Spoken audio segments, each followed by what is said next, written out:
Welcome to the question of the day. I am Raman, your tutor from Alberta Real Estate School. In this video, we will break down the question and I'll help you understand how to answer the question that RECA will ask you on the exam. So let's dive in.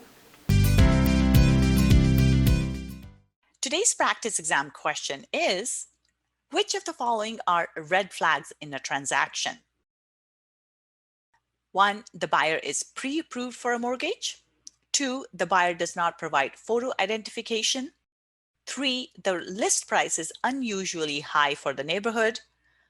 4. The seller and buyer sign the purchase contract at the same time. So in this case, more than one statement is correct. So option A is statements 1, 2, and 3. B, statements 2, 3, and 4. C, statements 1, 3, and 4. Or option D, which is statements 1, 2, and 4. So the correct answer here is B, statements 2, 3, and 4. So let's dissect this. In terms of the red flags, so red flags are things that are unusual that we have to call out in a transaction. So this has to do with money laundering and FINTRAC requirements. So in this case, the first option, the buyer being pre-approved for a mortgage, is actually not a red flag.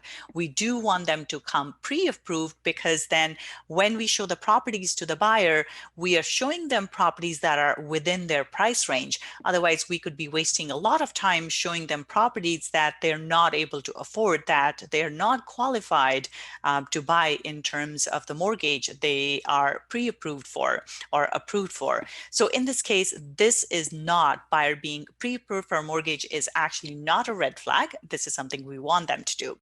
The second option here, buyer does not provide photo identification. This is a red flag because as per FINTRAC, we have to get photo ID from the person, a government issue photo ID. And if they are not providing us a photo ID, that means they are trying to hide their identity for some reason. And that is always fishy. So we have to report that, and that would be considered a red flag in a transaction.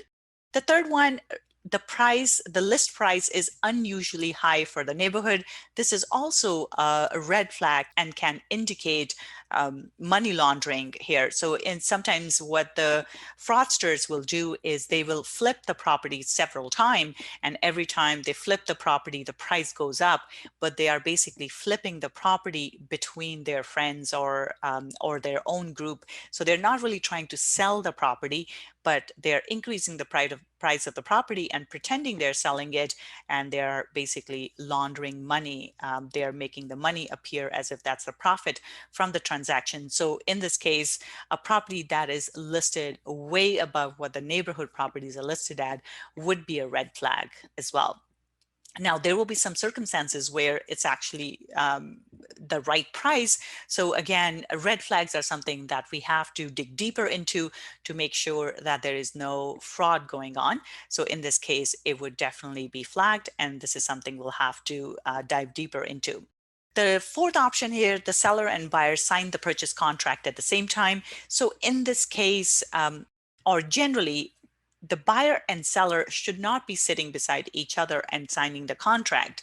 So usually there will be a buyer's agent who will have the buyer sign the contract, and the seller's agent will have the seller sign the contract.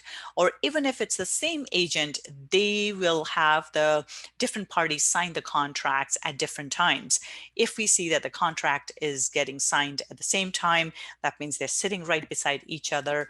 That would be a fishy situation. Again, it would be a red flag, and we would have to call that out, and we'll have to dig into that a bit more. So the correct answer in this case is B, which is statements 2, 3, and 4 are red flags. A buyer being pre-approved for a mortgage is not a red flag. So that's it for today. If you would like some extra help in preparing for your Alberta real estate exam, I invite you to visit our website, www.albertarealestateschool.com, or you can give us a call at 587-936-7779. Thank you for joining me today. I hope you enjoyed the video. If you would like some sample questions, make sure you click the link below and I will email them to you. And don't forget to subscribe. See you next time.